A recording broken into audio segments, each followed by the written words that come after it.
Welcome to the Love Pod, where inspiration, vision, and real connection come alive. Wherever you are, you belong here. Welcome to the Love Pod, everyone. I am your host, Nathaniel. I'm really pleased to invite our special guest today, Frank Lott, who is a veteran as well as a pastor, a crisis chaplain, a masterpiece officer, and committed to foraging courageous leaders through SheepDawg Nation. Frank, you are also a Desert Shield and Desert Storm veteran.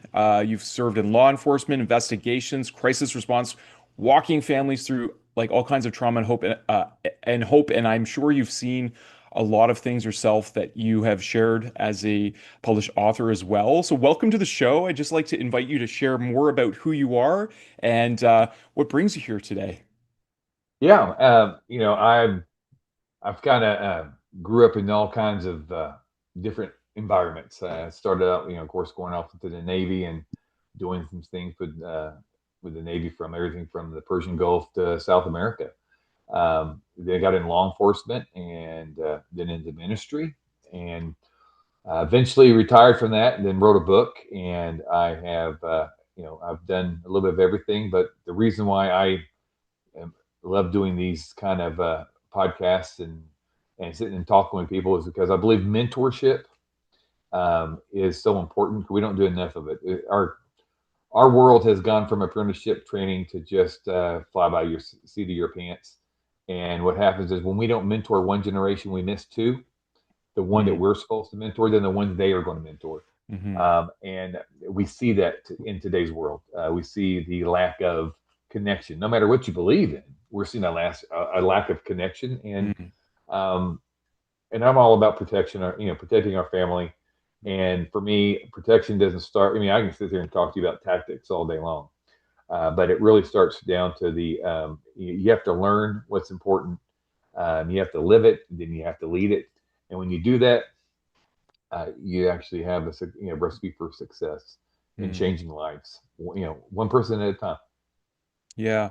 I love that, and there's a lot of depth there. I feel like to get to simplified something, to boil it down to such a deep level, it can take a long time. It's a journey of a lifetime to get to those kinds of values. And so I hear you about tactics, but you can have like a whole bunch of strategies in life. But if you don't have your values straight and prioritized and also embodied, when you talk about learn, live, and lead, those are all like embodied qualities of being, not just something you put on a wall.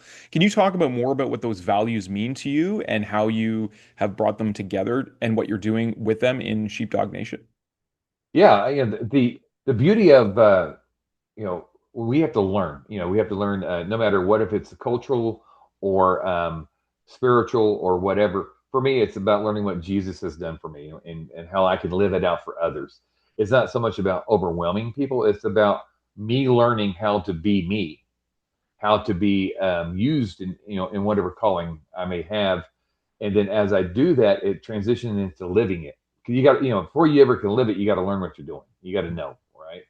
And as I start to live it out, hopefully, the goal is for everyone to walk in the room and say, I want to know I want to have what he has. Mm. I want what he's doing. And then you end up, leading it, which is mentorship, and you pour in other people. The knowledge that you've gathered, the information that has been given to you, then you turn around and you give it to the next generation. And that generation is not by age, it's by, appropriate timing in life, be it that if they just this came to Christ or just joined a business or whatever. They could be 50 years old. They could be 100 years old. We should always be learning. We should always be able to be led by someone to teach us the next stage of life. Yeah. There's a lot of value in that. And I got to be honest with you, reading your biography, I was really wondering how this conversation would go, because Christ is a sincere, like, he's the greatest teacher on my path. I actually had an encounter with him in my early 20s in the forest. So it wasn't through organized religion. In fact, I come from a very secular family, and I sought truth through the scientific lens for most of my life. And I still believe there's a bridge there in our modern inspired science that can really understand the mystical in ways that we didn't have the capacity to talk about even a few hundred years ago, or even maybe less than that. And you know, I contemplate, and it's been like over 20 years for me, um, having these profound feelings of connection to Yeshua, known as Jesus. And I've wondered a lot. You know, there's so many aspects. I mean, this could honestly be a conversation of several days, Frank. And I Right. really appreciate what you just said about always learning, because to me, my background is actually in indigenous wellness, and I feel like it. Well, I know that it was Christ who led me to learn from various elders, to sit in circles, and there's so many elders who. And this is the funny thing I find about Jesus is, despite it doesn't matter really what religion or what belief or faith you have, everyone seems to have a veneration and a respect and a love for Jesus in general, I find.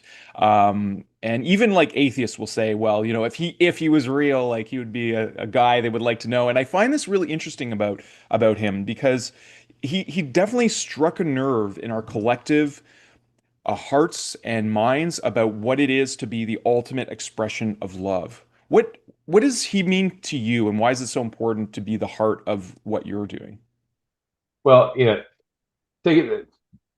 Let me just put it to the simplest of forms. For me, no one has done anything like he's done for me. Mm, The perfect example of it, for people who go, they go, what does that mean? Well, watch the Passion of the Christ.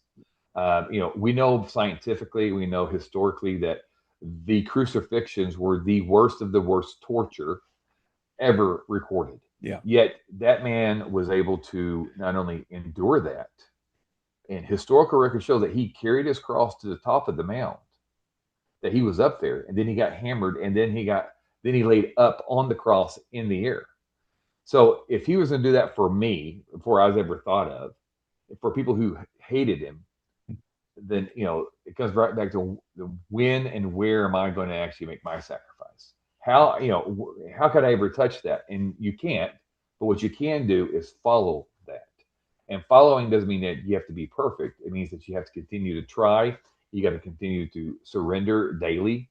And when you do that, you start to learn different lessons. Like your greatest pain is your greatest purpose. Mm, And because and it just goes right back to the cross again. His greatest pain was mankind, the sin of mankind, but yet it became his greatest purpose for our lives. He commanded us to go out and love one another. That's hard to do. How many people can say that they love their enemy, but yet he did. hmm And all the recording history still says that he says they know not what they do. mm, That is saying, you know what, I forgive them, I love them, right? But they yeah, don't know what they're doing. yeah, Forgive them. We have to at some point realize that we can't do it ourselves. We have to know when our abilities stop and he begins. hmm Because unfortunately, we as human beings think that we're, once we win a few things, we think we're the goat or whatever. And realistically, I guess we are the goat because goats are stubborn and they don't follow anything and they go on their own. And so, uh, Double meaning I, there, yeah, eh? double meaning every time, man, every time. So I believe 100% that for me, Jesus, um, he has spoken and given me the ability to be his voice. I mean, Yeah. it came, you think that I would be scorched and scorned by all the different things that happened in my life, but um, you know, he gave me a daughter with Down syndrome that changed my life. I Mm, mean, I had 2 minutes of the worst decisions I've ever had contemplate, and I did some, things in the military that we just don't talk about, but I was ordered to do so. But then you have this all of a sudden, what am I? I'm not a Democrat, or believing in all that, hoorah, but I had her married off to Kennedy already, right? You have standards that you wanted to go with, and then all that gets turned upside down. But yet, um, you know, he gave me someone I would never leave, mm, right? And just like he would never leave me, and so he mhm, means everything for me. mm, I even have a contract, if you will, with him. I'm a loving, merciful man of God yeah, whose mission is to minister and motivate all who he puts in my path. yeah, So that's who I am to the core. And yeah, if someone could hold me up with a weapon and say, tell me who you are, and that's what I would say. I mean, mm, because that's the truth. yeah. Well, I really do appreciate your presence, Frank. It's palpable, and I can see your conviction and your passion as well. Um, well, I'm going to be a little courageous here. I mean, that's what you're all about, courageous Yep. leadership, right? Yep. So Go for it. I'd like to have a conversation, and I really want your honest and raw feedback for this just to be. Okay. So after he appeared to me in the forest, he appeared just as pure light, and Mhm. I'd spent a lot of time contemplating the nature of reality, looking for truth in nature, and just wondering like why was the world this way? I've been like this since I was a little boy, and I was inspired with this divine question of what would our world look like if we all truly were in a state of love and doing what we loved, and we were all sharing in the abundance of life, which I could contemplate from a seed becoming a tree. And a few moments after that, in retrospect, a divinely inspired question, I stood up to the path home. I was still living at my parents' at the time, and I could see this being of light, maybe about a soccer field away, and then in a moment in between that period and right the moment just in front of me, all the shimmering refracted I don't know. It really is hard to say. It was this ineffable Mhm. experience, but it was one of just pure brotherly love. And it was so comforting because I was very aware that this being was on a transcendent level of consciousness compared to me, but I didn't feel any sense of inequality. Like it was just pure acceptance of who I was and love. And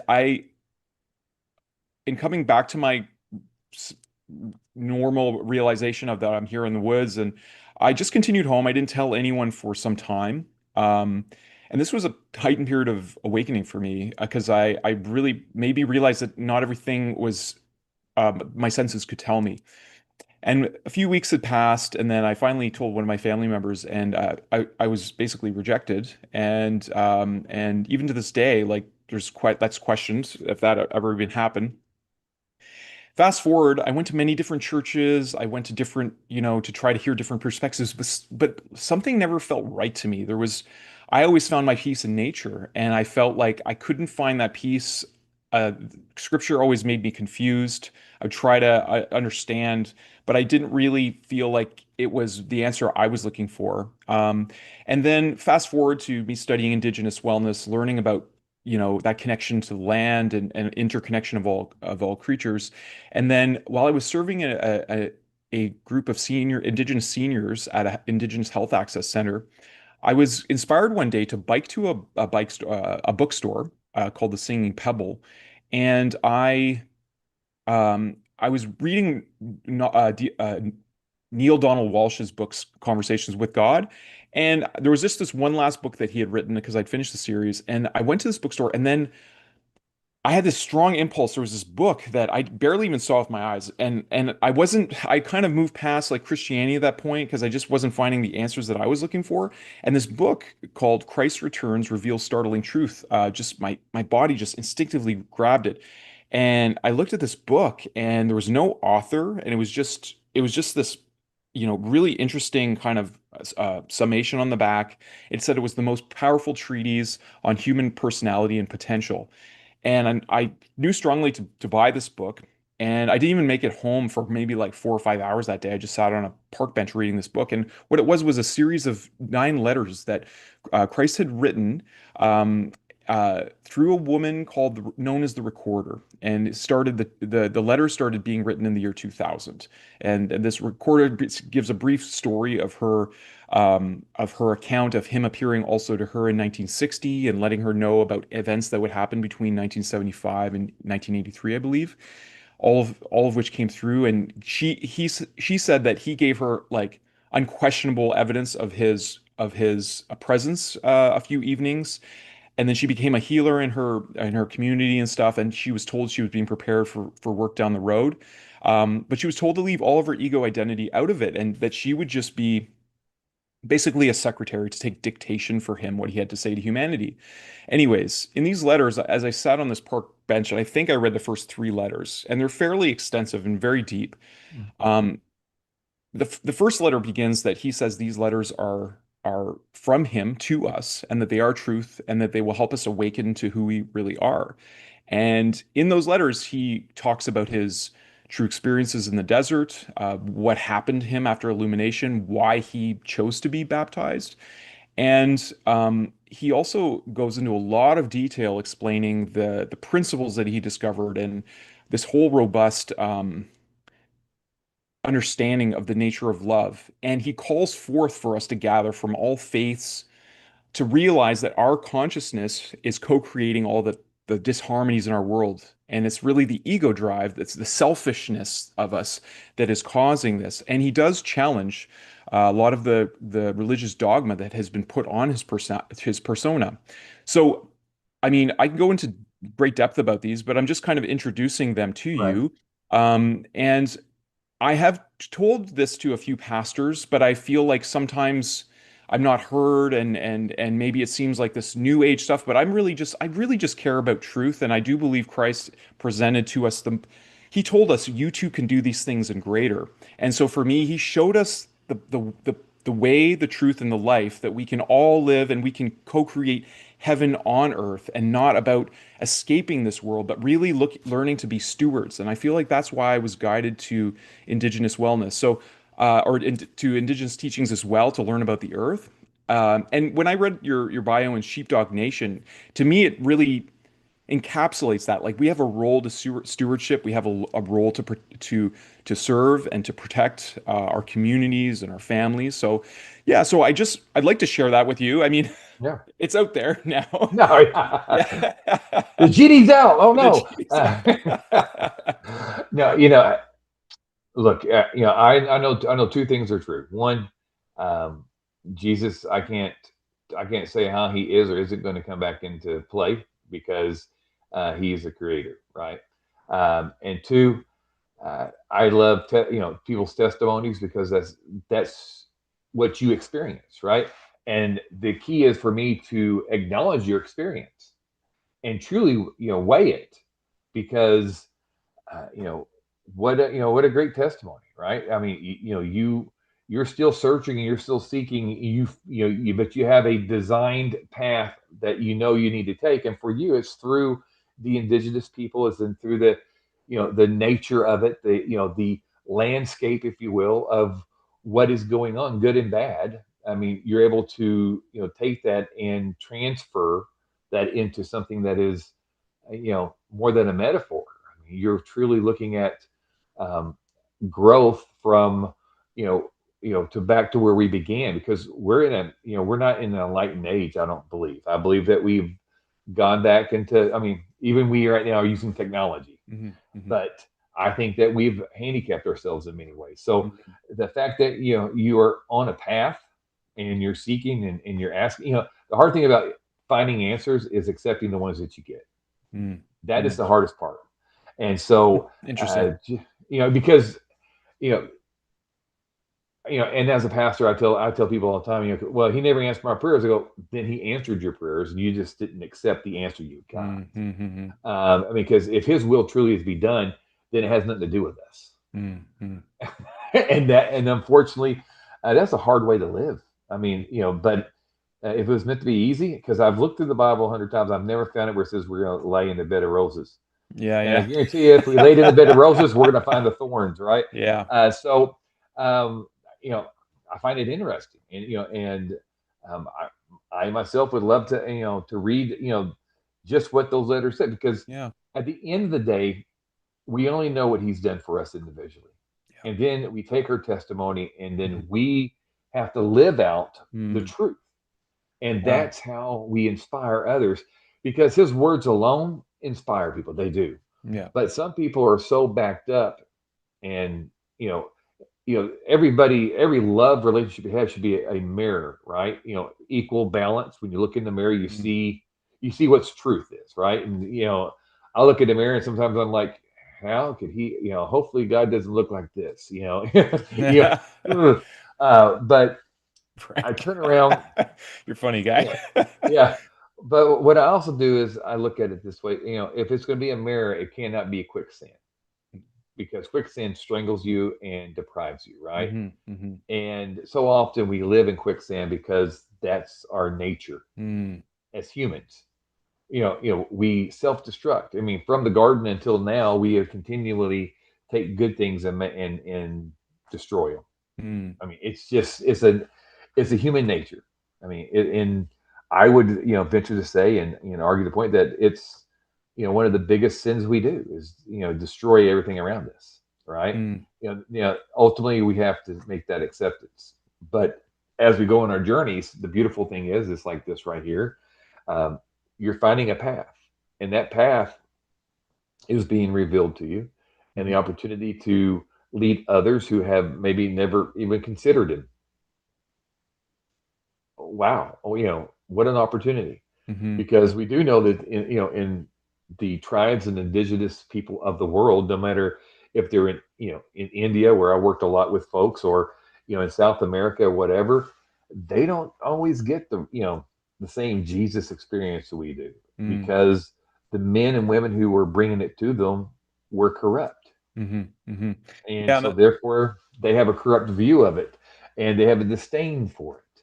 yeah, So for you it looks like nature, because nature is the natural form of things. It is birth from this, from 7 days, from 6 days out. You look at it, nature's in there all through it, right? mhm, mhm. The garden is spoken so eloquently, but we again made a choice, and we have been stuck on that wheel ever since. The goal is to be able to surrender that and break those things and move forward in such a wonderful light of Christ. Mm. So um, I I don't find it anything more than a great testimony and a understanding that you're moving in the right direction. And at some point, you just have to accept the answers that you get along the way, even if they hurt and go against everything you thought that you believed in. Yeah. Sometimes that's the hardest part. Yeah, I hear that, and I appreciate you saying that, and I feel like one of the challenges that I've noticed since a young boy is that, especially observing the grown-ups around me, realizing like when children are young, they have such a wonderment, and he said it's only through the eyes of a child that we can truly enter in the kingdom of heaven. And I feel like I would look at the grown-ups and say, I see them playing this game that they have and going on in their heads. Like they believe things to be more serious or, of concern than they need to be. And and there's a lot of injury that can happen through belief. And I feel like we're in this era. I agree with you.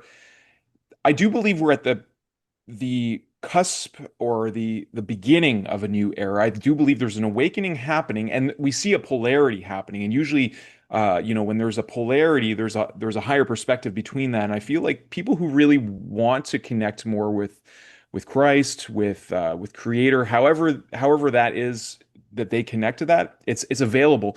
And so too, the darkness is also available. I mean, when I was a boy, you couldn't just stream uh, you know 72 hours of a show on Right. full of violence, and he talks about that as you know eroding our consciousness, and how we it really is important for us to live in alignment with the principles of what he taught of unconditional love.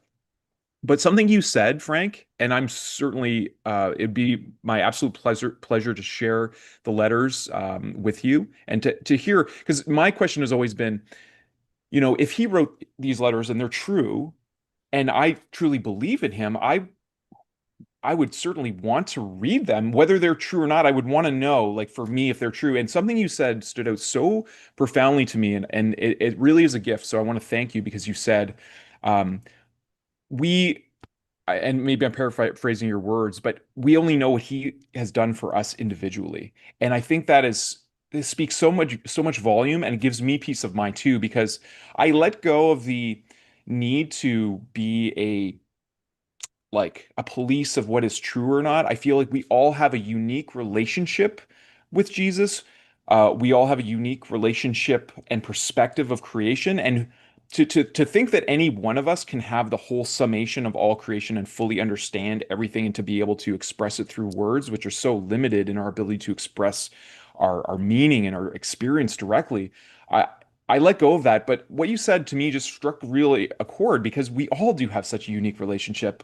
He knows us in those moments where we're praying and talking with him. To me, he's been just such a best friend who has guided me and brought people together and introduced me to people like yourself. So I really appreciate, to me, your compassion and your enlightened receptivity to what I'm sharing, because I always am concerned that I might present something that really does challenge someone's beliefs and how they might, take that offensively. And I seek unity. I mean, I've expanded beyond indigenous wellness to really look at communities, because I feel even cultures can divide people. And I'm looking Mhm. for what really can build bridges more than ever now. So I'm really interested in Sheepdog Nation. You obviously train people to stand in uncomfortable leadership. How are you doing that on a day-to-day basis? And how are you, forming a movement that is raising the standards and values within communities and what you're doing?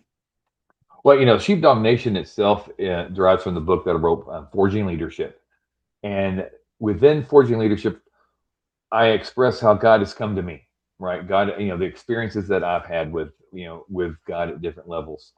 And what I tell every father, every father bear or mother bear, right? Because we do have, men and women who are raising their children independently. We have grandparents, so on and so forth. Hmm. But our falter, when we fall the most is when we don't stand in the gap, when we don't take charge and say, I will be in the gap between good and evil, Mm, protecting those who don't understand yet. mm, mm, Being that shield of not only faith but also of presence to say that this is not right. And it all starts in prayer. Everything that we do starts with prayer, because mm, if you don't pray, you don't communicate. mhm, Your relationships, if you look at it on a compass, you have north and south, you have east and west, but everything that's on the plane of east to west mean nothing if your northern relationship isn't strong. mm, And if you don't, and once that's strong, everything else becomes very clear. mhm, Our direction becomes very clear. And that's what Sheepdog Nation is about. It's about not about this, gun tactics or entering a room, self-defense. All those things are an added bonus when you get down to it. But really, it's how to shield your family and teach your family on making the right decisions, because mm, it's our decisions that leads us to a poor choice, right? mm, It's the being prodded into doing something that is not right, and it's not right, you do it anyway, which lead to addiction. I mean, mhm, we live in a three prone attack, by our enemy, which Satan is our enemy, and he comes at us with fear. He establishes fear in our life. He established shame, shame, slant, guilt in our life. And then he goes and he steps in and he puts anger. Well, anger ain't the first thing, it's the last thing you see. See, it all starts with a little bit of fear that we make a wrong decision, then we feel guilty and ashamed by it, and then we try to cover it up and hide it because we're afraid we're going to get caught. Finally, we get mad, and then we act out, be it through, you know, for this particular incident, we'll just say alcohol or drugs, right? We mm, act out because we don't want to. We want to be numbing ourselves and not feeling what's really going on, and it all comes out of those three things. As a former police officer, I can tell you, every investigation I ever did, I can find those three factors in every single crime. mhm, Yeah, and so we live in that. But when we have a covering of prayer, we have someone who's there to mentor us, to walk with us, to stand, link shield and shield together, to be a brother in arms, a sister in arms, to stand up and fight against evil. Man, it's to have someone else put their life on the line for you, to put their reputation on the line for you, to stand in line without question because they know that they're supposed to. That is the ultimate honor. That is mm, better than a hug and a kiss. That is Jesus like, right? When mm, someone stands in line and that, overseas, there's traumatic things that happen. And it's not the first person who goes down who's a Christian, right? Who gets killed or beheaded or whatever, and, God forbid.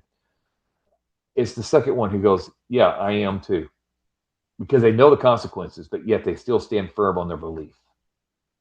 See, that's courage. mm, And that's the whereabouts of saying, I know what's right and I'm standing on what's right. As a sheepdog nation, we want that. The reason why it's spelled DAWG is because sometimes you got to let the dog out, right? We are all, we as protectors. I mean, when your family, you learn once you have a child that you'll do everything possible to protect mhm, that child, of course. right? Well, just think about our our Lord. He'll do whatever it takes to protect us, right? Hmm. Hmm. And so he's the shepherd. And in all my analogies, I never use any of us or any person as a shepherd, because we're either sheep or we're dogs, right? We're Hmm. protecting. Hmm. Now we have the third one. We have a predator. Well, the good thing about a sheepdog, more than anything, is a sheepdog. All it is a wolf with table manners. Hmm. So that means that when a predator comes, we're gonna go from being just we're not gonna be a predator. We're gonna be a protector, and we're gonna discard you know towards the ones we're not gonna hurt the ones that we're protecting, but the ones who are trying to hurt us, we're gonna go all out. And that's the heart of this. But we start with prayer. All the analogies of danger and this and that, that's spiritual danger. We got to do that on the internal. That got to be an internal way to live, right? I'm not going to let anyone get in between me and my child. I'm not going to let that let's say, for example, roadblocks, right? Roadblocks is known as being um, it's lost like $4 billion in the last 6 months, because it was come to find out that it was a predatorial site. Okay. Yeah, I'm not aware. and yeah, it's or roadblocks. I'm sorry, but because these kids get on there and then people pretend to be, and they just Okay. it's disgusting. And because I worked in that sector, I was a sex crimes and family violence investigator. Okay. Okay, uh, but we have to be able to stand in the gap and say that's not right. We have to make the hard choices, because our kids. I mean, if they're having fun, do you think they want to make the hard choice and not doing something? Yeah. A sheepdog is this, that we make the hard choice to stand between what is right, Hmm. what is wrong. Hmm. And there's so many different ways and so many different things that could be right and wrong. I can't give it justice. All I can say is that we have to make the choice to stand between what is evil and what is good, and say, I'm not going to let you hurt those who I love. Hmm. And in my case, I'm called to love everyone, even my enemy. Hmm. Hmm. And that's hard to do, because you look your enemy in the eye and you're like, oh, you're going to meet Jesus. But to me, Sheepdog Nation, down to the core of it, is teaching men to be able to raise up the next generation of protectors, Hmm. because we have lost that ability. I mean, we just came out of 20 years of war, right? And we have more people playing video games than ever, than out in the community doing stuff. Yeah. And you don't have to have a kid, you don't have to have children, you don't have to have nieces, nephews, or whatever, to be a protector of someone else. Sure. You have to do the right thing. You have to do the good Samaritan. You Hmm. have to be able to stand up and say, what do you call, what call do I have? And then acknowledge it, accept it, and do it. Hmm. Yeah, no, so much of what you said, I think is, I'm sure it speaks to a lot of people. And, it's interesting. Sometimes words I find are what can separate people. And I often wonder about that when it comes to conflict and to,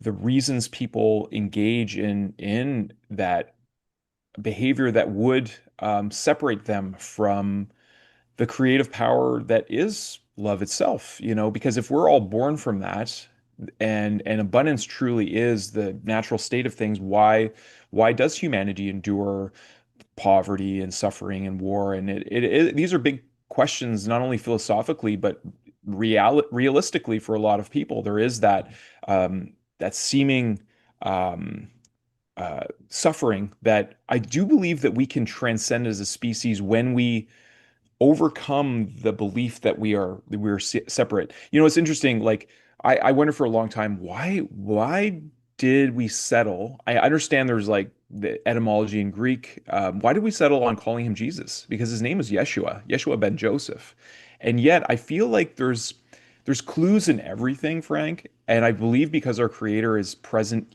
even in the ones who, like, our body is a great example. Our body is this, like, beyond our comprehension, intelligence. I mean, that not only do we grow from a seed and an egg, like if we are injured, our bodies heal. If like, it's just we endure so much, we barely even comprehend how we digest food, and the body grows. It's truly a miracle, I believe. And even for someone who we would see as our enemy, that's true of them too. That breath that gives them life is within them too.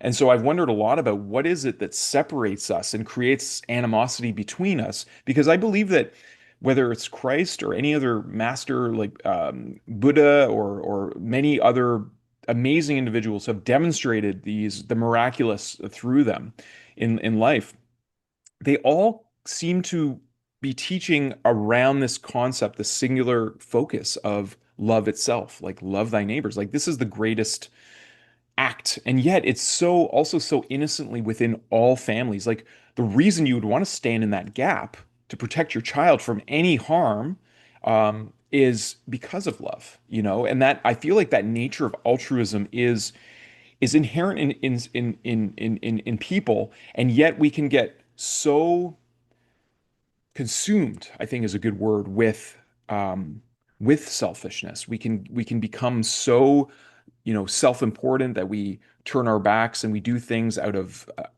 like what you said, out of guilt or shame, but then we turn that anger into something like greed, and there's fear there, I think underlying it, that fear. And I mean, one of my experiences fasting on the land, I had this experience where that creative power of love came into my body, and I know that Christ was there, part of this experience, and it felt honestly like my body was going to dissolve. Mhm. It was just raw power, and all I could do was, summon up the strength to pull myself out of the lodge. This was a traditional fasting lodge that I Yeah. was doing, and I laid on the ground, like in the fetal position, and it felt like being an infant baby, like being born. Like I could not, like I didn't have the strength to even like turn. After a while the strength came back to me, and I just walked in circles around the lodge in my socks in the dirt for a while. But I, Right. I feel like I touched that, just a little bit of that power that creates the world and that creates the cosmos. And I understood in that moment. I had that experience of what he talks about in the desert. A small taste. I think he was, so engulfed in it. Why do you think that he told us? He talked about coming back several thousand years ago. What do you think he meant when he said, "You two will do these things in greater"? And he was speaking to all of us. I don't think he was just speaking to, his small, nation of Jewish people at the time. Right. What do you think he meant by that, Frank? Well, more than anything, what he meant was that it, you can't.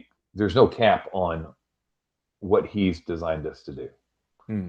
And in order for us to do greater things, because remember, he just did 33 years, right? And only Yeah. 3.5 of those were actually of ministry time, if you give or take. I mean, Yeah. you know, which scholar you go with, 3 years, 3.5, whatever. But when it gets right down to it, what he's saying is that we are called to be much greater than what we are. Hmm. There is no limitations on what God can do through Hmm. us and with Hmm. us. Yeah, I I love mean, that. at some point, the problem with love is that we look at it as an emotion, Hmm. Hmm. I as agree. not as an action. Yeah. Okay. Or a power, And I would say right. too. Well, I mean, because love itself is about when you talk about the brotherly style of love, the sisterly, the commitment, it's about staying and working through the most difficult times, right? Hmm.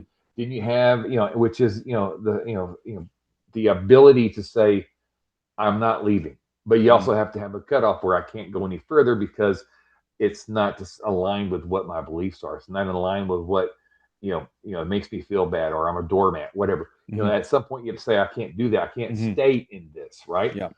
But what we fail to realize as humans is that we still can love someone and cut them out of our circle of trust. Hmm. I mean, because if it's not right for our purpose, we may need to take a break. And we Hmm. don't do boundaries well. Hmm. I mean, right now we do zero boundaries. I mean, you turn on the news and we probably pick up 50 boundaries that are broken across the board on any one person. Hmm. We have to learn that this love, and when he says you can do greater things, the greater things is all through him. I mean, we're not going to be doing them on our own. You see, the misconception is, oh, I can do it. No, he's doing Hmm. it through us. Yeah. See, we Keyword we we. yeah we become we become that conduit, or that electrical charge, the you know, the eye of the needle. We become that one thing that is needed to elevate it to the next person, because Mhm. he's not, we are imitating him. We're walking and we're doing, and what we do is we inspire others. I mean, you know, Billy Graham, when, everyone, no matter what you believe or who you believe, everyone knows Billy Graham's one of the greatest, believers and preachers, evangelists, whatever, that ever walked the face of the earth. But here's the thing. It wasn't the guy who led him to Christ that was the most important guy. It was the guy who found him a seat inside the tent that no one knows his name. See, that was a great, for the purpose of Billy Graham to become Billy Graham. That was the first link in the chain, the most incredible and most inspirational, and went from ordinary to extraordinary, that launched him in his direction. Hmm.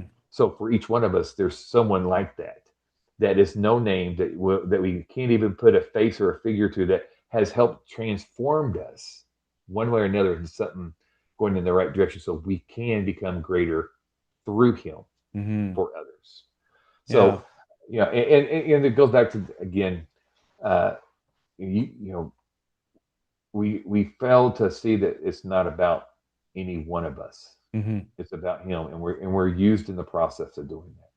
Yeah.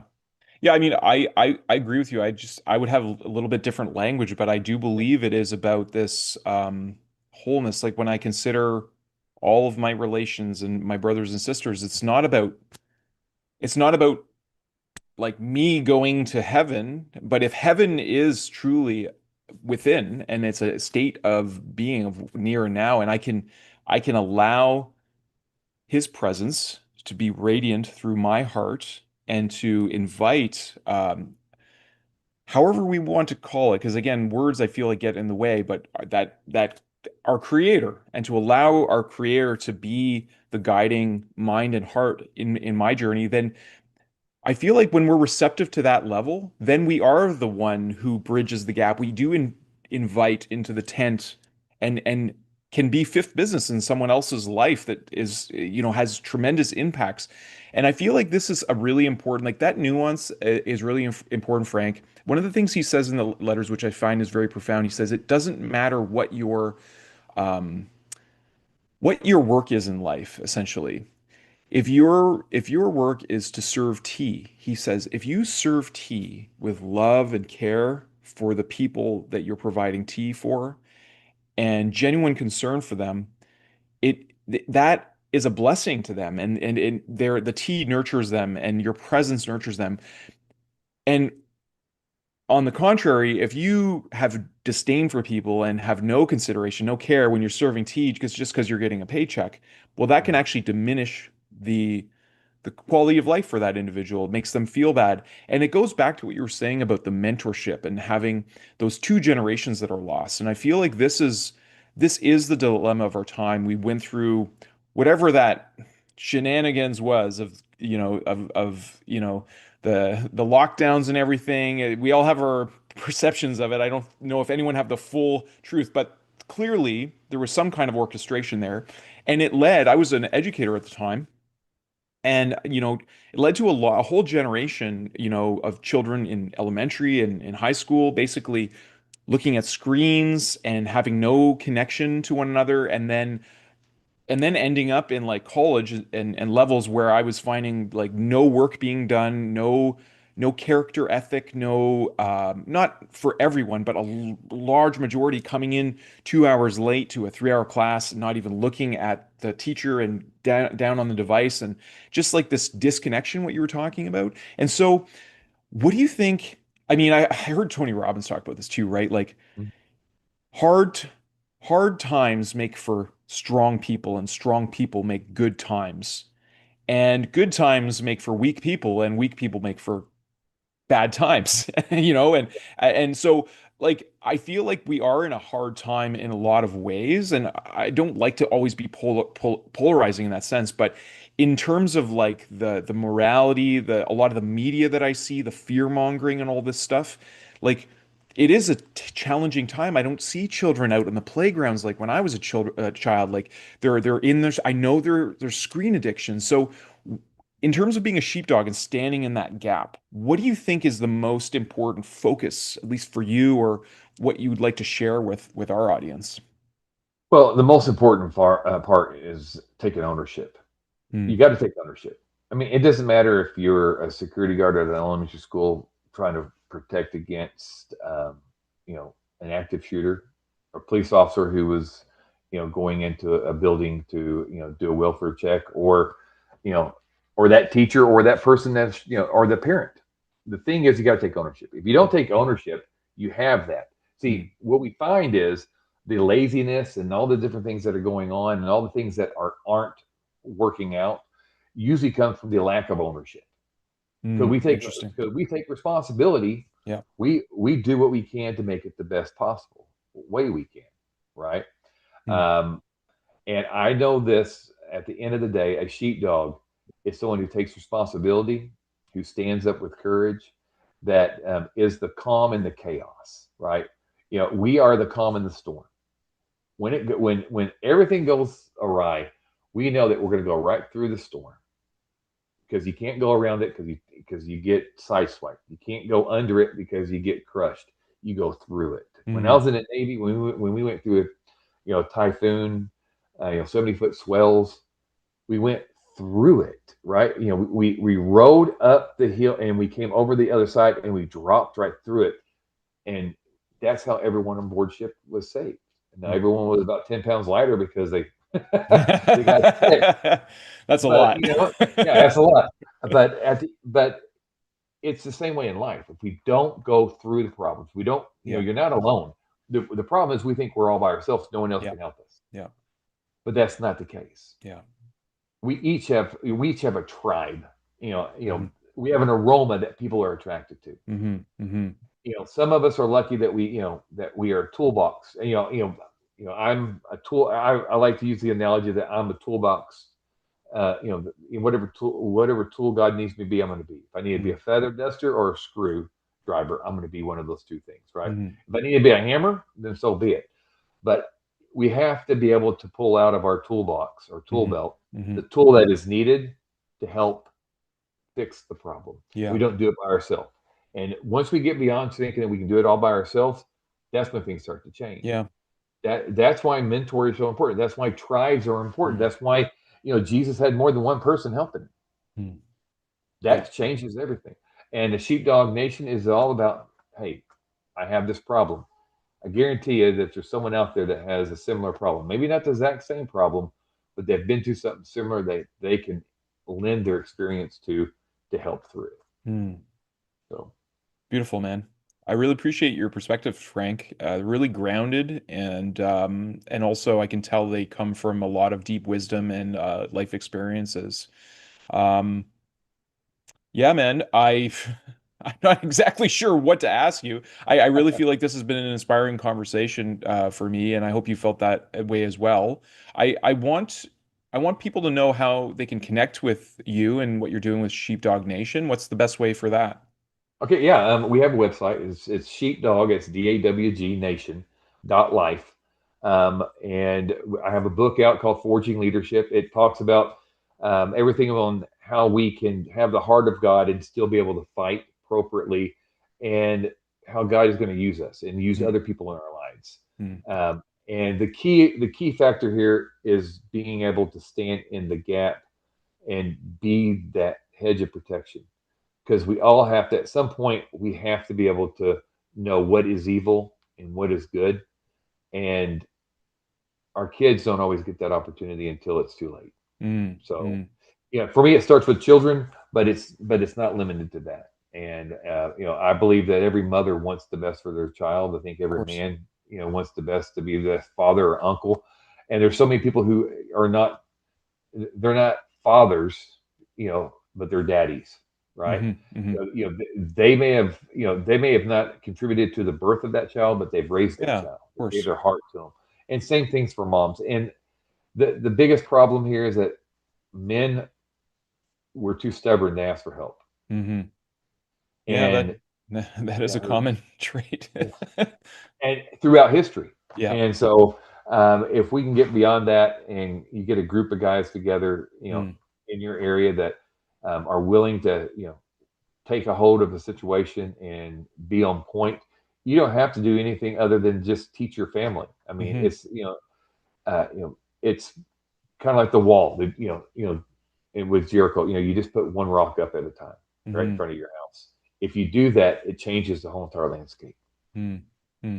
Interesting. A lot of what you talked about, that responsibility and the work that you're doing, reminds me of some of the mission I was exposed to at Operation Underground Railroad when I did a Day with Destiny, and a lot of what you're talking about. I see. We are in a time where people don't realize sometimes a lot of what's going on behind the scenes, and some of the real challenges that people are faced with, especially our young people. I agree with you. Our children do need strong mentors. We need strong women and strong men to stand together. And I feel like we play different roles of that are so complementary when we are functioning. And that core unit, even if it's a single parent or whatever, like families really are the core units of communities. And when we can be strong within ourselves, and then we can be strong within our families, and we can create interconnections of a community. And then, really what Lightheart Vision has been focusing on, Frank, is building conscious bridges between communities.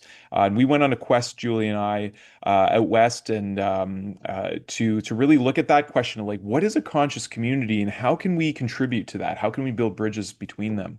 And we met some really amazing people being guided, always asking, our loving creator to guide us and show us who we're meant to meet. And this show is like just a natural outpouring of that. It actually, Julia is very much more technical in background, and she did a lot of the setup for this, and she kind of just said, "Here, we have a podcast now," and I've been the main host, and it's really brought out for me a natural gift of just having conversations and building on inspiration and meeting a wonderful inspiring people like yourself.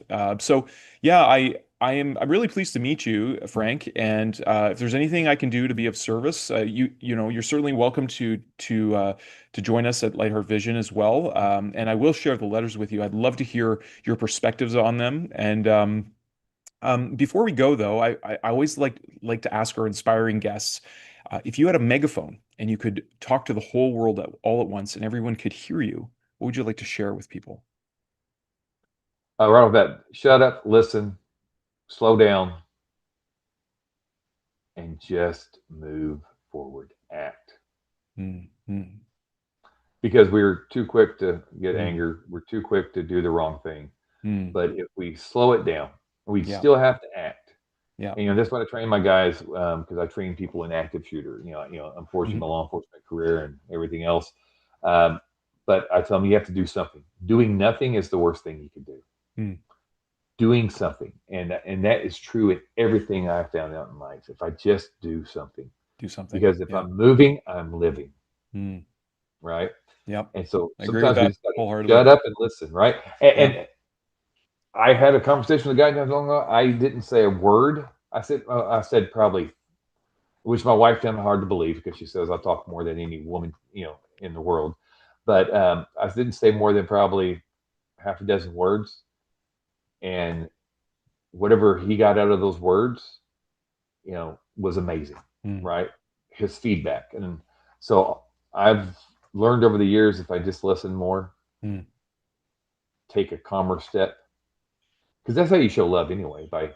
listening. Yeah. If I can leave you with anything, it's leaps, right? You listen, you emphasize, you ask questions, you summarize, you paraphrase. Mm. So that way they always know you're engaged. You always know what they exactly meant to say, and they knew what you heard. And that way you have a solid result at the end of the conversation. Goodness, Frank, if you knew how much I like acronyms, I really appreciate it, man. Well, you know what? Our guiding acronym and my singular focus is home, and it has many layers to it, and it's heaven on Mother Earth, and it starts within, I believe, and it starts with my relationship with our Creator. It starts with my relationship with Christ, and it extends on who I become and how I impact others. And I really wholeheartedly believe that we can co-create heaven on Mother Earth, by recognizing their interconnection and standing in that gap. And I love that acronym. Listening to the stillness that our and that small subtle voice that our creator is always speaking to us in ways, and but it requires us to listen, and then it also requires us to take action from that place of being heart and centered in that presence. So I really appreciate your wisdom, Frank. Thank you so much for coming on the show. To all of those that you touched in your family, God bless you and those individuals. And unless there's anything else that you would like to share before we go, I'd like to invite my daughter to say thanks for listening. So, Yeah, the only thing I have the books. The book is Forging Leadership. It's yep. on Amazon, and Barnes and Noble. You can get it Okay. electronically or otherwise. And I'm always available to speak with or do whatever. I mean, that's my Okay. calling. That's wonderful. We'll put all of that in the show notes, so you'll have that. But for our listeners who are just maybe listening on podcasts, be sure to check that out. And yeah, we certainly leadership is more essential in this day and age than I think ever in our history. Because of just the amount of information out there, especially in this emergent era of technology. I really think we need um, heart-centered leaders who are courageous and will, stand up for those who don't have, that voice yet in them. So thanks for being an example of that, Frank, and for doing what you do. And I know you're helping people through SheepDawg Nation and your own leadership. So I really appreciate you. Thank you very much, and thank you for what you're doing, man. It's Thank you. awesome. Yeah. All right. Amazing. So I'm just going to invite our daughter Sure. to say thanks for listening and have a wonderful rest of your day. To all our listeners. Blessings, and have a wonderful, wonderful day. Great day. Have a great day. I love you. I love you. See you soon. Soon. Hey, bye. Bye, Joe. Mwah.